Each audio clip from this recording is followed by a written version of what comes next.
Bonjour à tous et bienvenue sur le Learn and Earn Crypto Podcast. Et aujourd'hui, dans l'épisode de cette semaine, on vous parle comment faire face au FOMO, qui est le Fear of Missing Out, et le FUD, qui est Fear, Uncertainty and Doubt.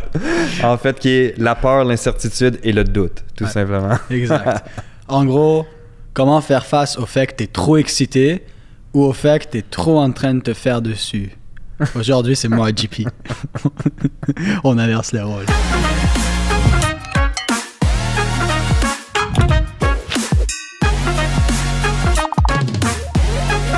Alors, mais c'est un sujet vraiment important parce que souvent les gens l'entendent mais le comprennent pas. Mais avant ça, on n'est pas des conseillers financiers et tout ce qu'on vous dit n'est pas un conseil financier et ne doit pas être interprété comme un conseil financier. Faites vos propres recherches et soyez autonome dans vos décisions. Puis faites attention à tous les faux comptes Instagram qui vous écrivent en copiant nos comptes. On va jamais vous demander de l'argent, on va jamais vous envoyer des liens, vous proposer des opportunités d'investissement, des choses. Ça nous fait plaisir de vous répondre, mais on va jamais vous écrire, OK? Alors, essayez pas de... cliquez pas sur des liens et tout, faites attention. JP a un seul compte, jp.rousseu. Moi, c'est sam.leveq. Et on a le Learn and Earn podcast qui est learnandearn.crypto.podcast. Voilà. Donc, c'est tout. Et on va pas vous écrire, OK? Alors, faites attention, c'est des scams, c'est des arnaques. Ne vous faites pas avoir. Sur ce... Merci pour l'intro. Voilà. Comment faire face à la peur quand ça descend et à l'excitation quand ça monte. Parce que même si on pense le comprendre, même à ça, on est des humains. On a toujours ce petit côté émotionnel où on va avoir peur quand ça descend. Et on va avoir peur de perdre quand ça descend et on va avoir peur de manquer l'opportunité quand ça monte. Parce que une des seules vraies émotions de l'être humain, c'est la peur. En fait, la peur, c'est la plus grande émotion de l'être humain. Peur de perdre, peur de manquer une opportunité, peur de ci, peur de ça. L'émotion de l'être humain, c'est la plus grande émotion, c'est la peur. Et dans le trading, dans l'investissement, on le voit tout le temps. Avoir peur de manquer l'opportunité ou avoir peur de perdre parce que ça descend. Puis même si on en est conscient, c'est pas facile à gérer. Puis on peut vite se faire embobiner dedans. Alors, qu'est-ce que tu as à nous dire pour commencer par rapport à ça, JP? Très bonne question. Très bonne question parce qu'on est quand même dans l'improvisation. J'avais pas préparé quelque chose mentalement, mais je pense que c'est vraiment... Tu sais, on en a parlé, là, on va pas faire un gros sujet de développement personnel, puis, on en a fait puis tout ça, mais je pense que c'est vraiment quand même un pilier parce que ça va apprendre à mieux gérer ses émotions parce que justement, le fear of missing out, qui est la peur de manquer l'opportunité. Je vais prendre un exemple. Tu arrives sur un graphique, ta zone, elle est bien calculée. Elle est là.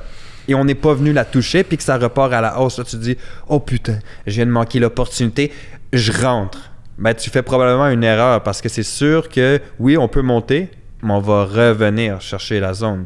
Moi, j'ai pas fait ce FOMO-là dernièrement sur mes graphiques. Au début, dans mes débuts, oui, bien entendu. Hein, je crois que ça nous est tous arrivé.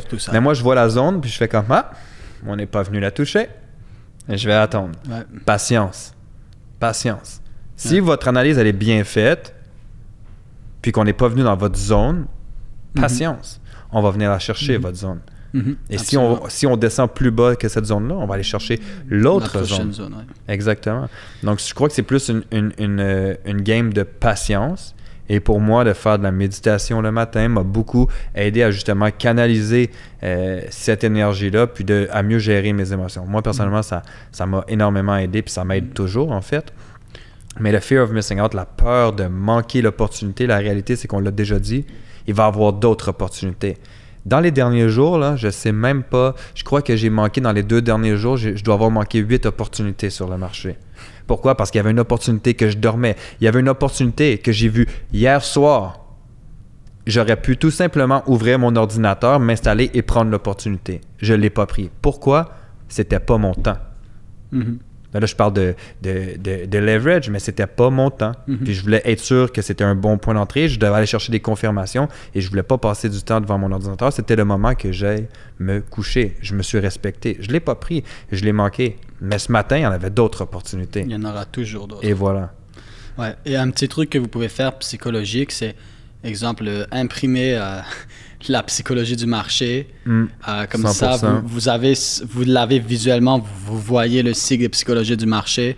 Écrivez peur ou excitation. Écrivez-vous patience. Vous pouvez vous écrire ou vous mettre proche de votre ordi ou autour de vous toutes sortes de petits rappels visuels pour des fois vous dire est-ce que je suis en train d'être émotionnel? Parce qu'à la fin de la journée, de toute façon, si jamais c'est venu toucher ta zone d'un coup et remonter d'un coup, crois-moi, ce n'est pas une accumulation institutionnelle. Non. Ça veut dire que si c'est venu chercher ta zone et c'est reparti, tu fais merde, il faut que je rentre, c'est reparti. Non. Si c'est une vraie zone, il va rester dedans un certain moment. Pourquoi? Parce que les gens qui ont de l'argent restent là un moment pour pouvoir accumuler ce qu'ils veulent. Ils peuvent pas le faire d'un coup. Donc, si c'est une vraie zone, ça va revenir là, le toucher. Si c'était pas une vraie zone, t'es correct. Mais si c'est une vraie zone, tu peux pas le manquer. Tu l'as manqué si c'est resté dans ta zone pendant un mois puis t'as rien fait, ou une semaine. Voilà. Mais à la fin de la journée, même si tu l'as manqué, essaie de toujours rester neutre. Fais une marche. Tu vois que tu es en train d'être sous l'émotion, va faire une marche, reviens demain matin. Ferme ton ordi. Ne sois pas émotionnel. Ça, c'est vraiment important pour vrai parce que même l'autre fois, je voyais un trade en train de se produire puis je commençais à avoir les idées embrouillées. J'ai tout lâché. Puis en plus, c'était le moment où j'étais supposé aller au gym. Puis à cause que j'avais les idées embrouillées, je voulais retarder ce temps-là et en plus, j'avais plus nécessairement l'envie d'y aller parce que j'étais fatigué. Pourquoi? Parce que mes idées étaient embrouillées. J'ai fermé mon ordi et je suis quand même allé au gym. Exact. Je suis revenu, je me sentais mieux. Exact. Non, et c'est ça, faire ces choses en son temps. Aussi, ça, c'est un truc important. Respecter ses heures, comme ses heures de trading. Moi, j'ai des heures où je regarde le marché et c'est dans ces heures-là. Les autres heures, si je suis en train de faire de la crypto, je ne suis pas en train de regarder le marché. Je suis en train d'analyser une blockchain, une tokenomique, lire sur des projets, toutes sortes de choses, mais pas en train d'analyser le marché. Pourquoi? Parce que quand tu analyses trop, c'est comme pas assez. Tu cherches, et c'est là justement où tu peux devenir de plus en plus émotionnel. Tandis que si c'est dans cette phase-là, c'est dans ce temps-là que ça se passe et c'est tout.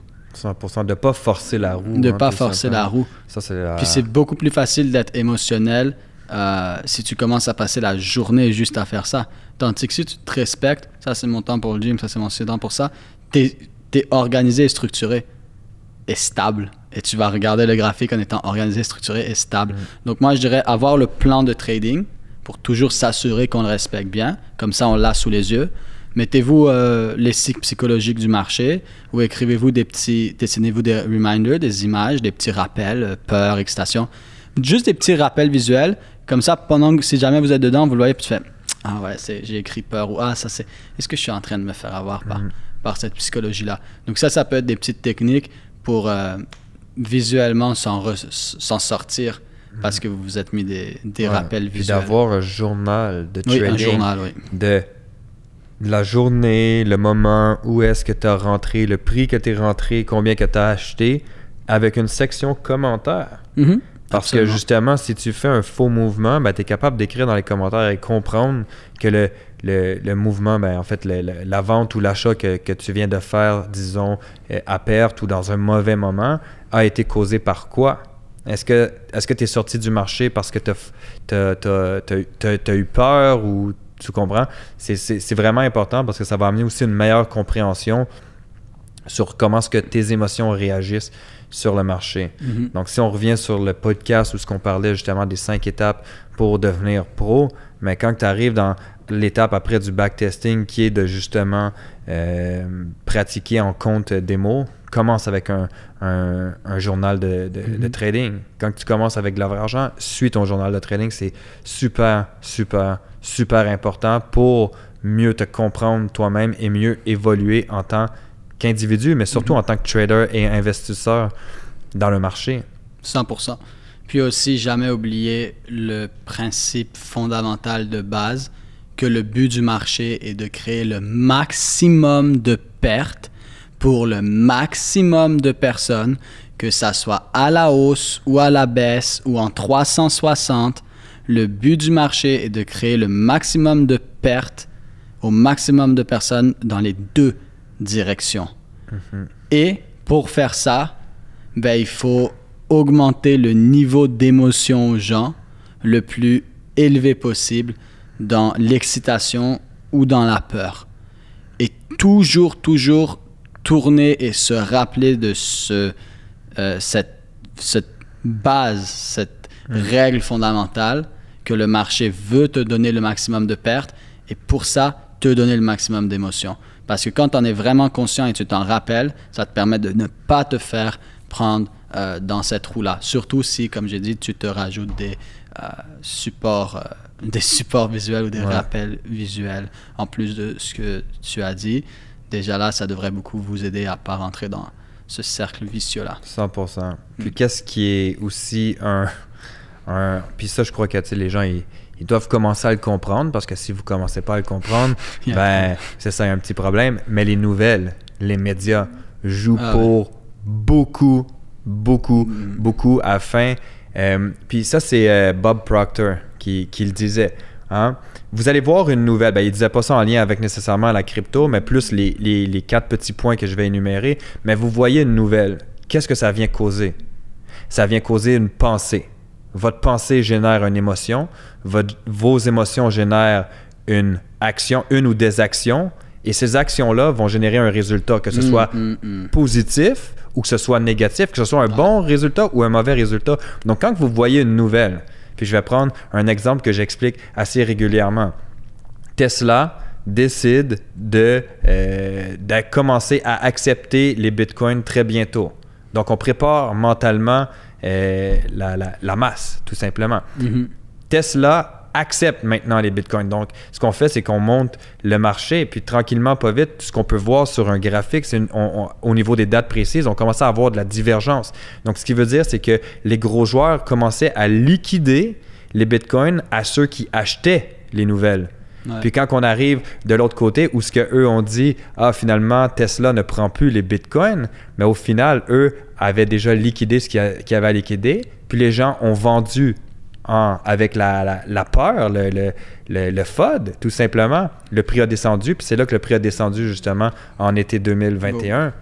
Eux, qu'est-ce qu'ils font? Ils ont accumulé. Les gros joueurs. Ils accumulent. Donc, quand vous comprenez ce processus-là du smart money puis du dumb money, ben, ça va vous aider aussi à mieux gérer vos émotions, à pas FOMO, à pas réagir sur le FUD créé surtout par les gros médias. Puis comme tu l'as déjà dit, Sam, sur un autre podcast, les médias, ce sont des corporations privées gérées par des personnes normales qui ont des intérêts personnels. Exact. Alors, ils font de la pub. C'est littéralement de la pub pour que tu achètes ou pour que tu vendes, pour qu'eux puissent faire du profit ou pour te racheter. Puis, comme tu l'as dit, c'est extrêmement fort. Hein. Tu vois la nouvelle de Tesla qui accepte Bitcoin, mais ça génère une pensée. Oh my God, Tesla achète Bitcoin.